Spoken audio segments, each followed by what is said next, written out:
Hi everyone, Laleli Crafts here with another yarn overview. Today we'll take a look at Yarnart Bellissimo, a warm and fancy mohair mix.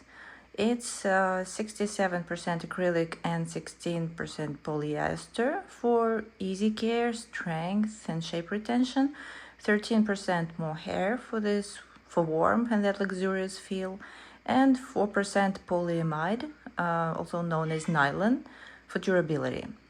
This yarn is crazy lightweight. This huge skein weighs only 150 grams. By the way, this is color 1401,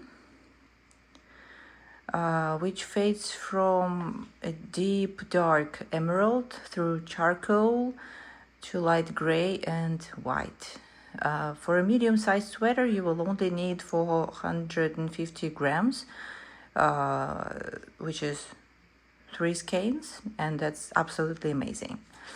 And this is 1422, a very bright mix of turquoise, lilac, yellow and white. The transitions are very subtle. The colors just melt into one another. Sorry I can't show you a full skein. I was so eager to work with this yarn that I immediately needed a sweater. And I still have lots of yarn left out of just 3 skeins.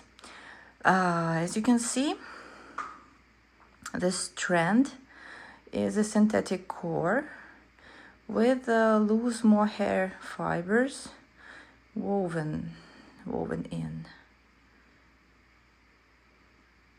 This is what it looks like. The manufacturer recommends 30 centigrade hand wash or professional dry cleaning. So no iron, no bleach, and no tumble drying. And you're supposed to dry your garments flat. So what is this yarn good for? Well, since it's warm and light, your best bet is a cozy sweater or cardigan, but it's also perfect for a shawl or a scarf.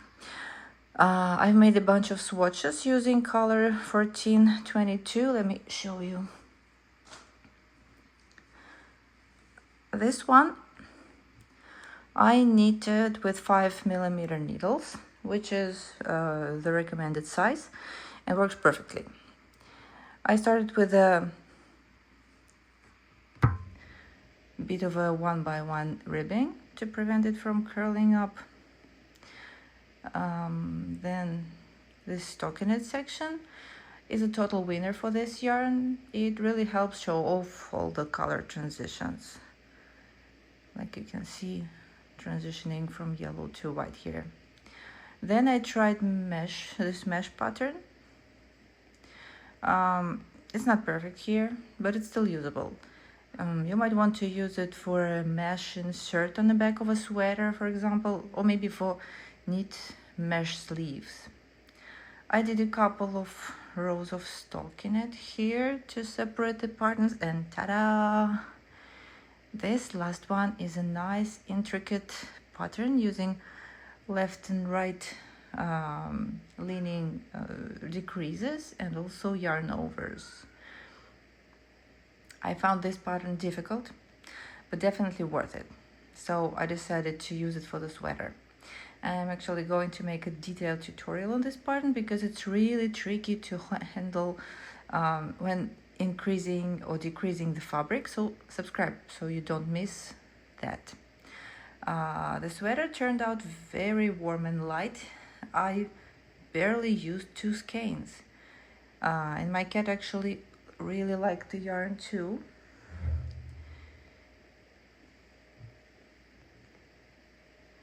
I caught her munching on a sweater. So, to save the sweater, I had to make her a blanket of her own, which I'll show you in a minute. So, out of 3 skeins, I made a sweater. I made lots of swatches, and I made a cat blanket. And look how much I still have left. Incredible, right? I did actually have to wind off some yarn to reach the specific color. I needed to keep the transitions consistent on the sweater. You see, to keep the same transitions on sleeves and on the front and the back of the sweater. But still, I used all those leftovers for the blanket.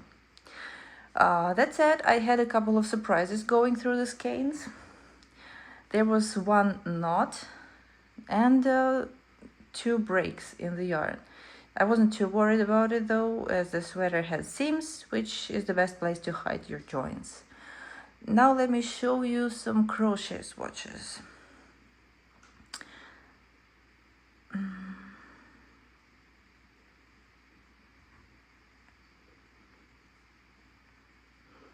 All of these are made with a 4mm hook, which I think works better than the recommended 5mm hook. For the first pattern, well, this one is open work, made with straight and crossed double stitches, double crochets. It would work well for a sweater or other tops. It looks bulky, but it's actually very light. Next, here's a Solomon knot, which looks just gorgeous. It would look great as a shawl or stole.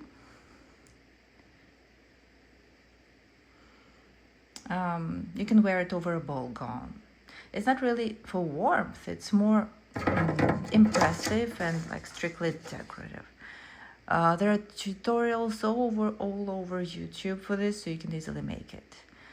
And the last item is actually a cat blanket. Here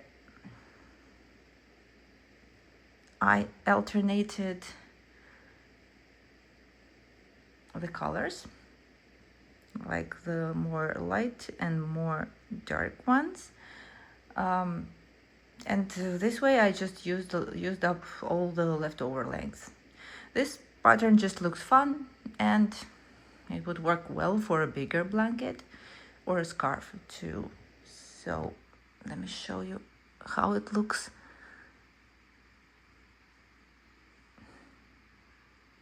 I hope she'll be happy. And just a closer look. Yeah. So if you liked any of these swatches, visit my Facebook page. I will share all the patterns there. The link is in the description below. That's all for today. Thank you everyone for watching. Please give me a thumbs up if you find this useful, and subscribe so you don't miss new reviews and tutorials. I have lots of stuff coming up for you. See you!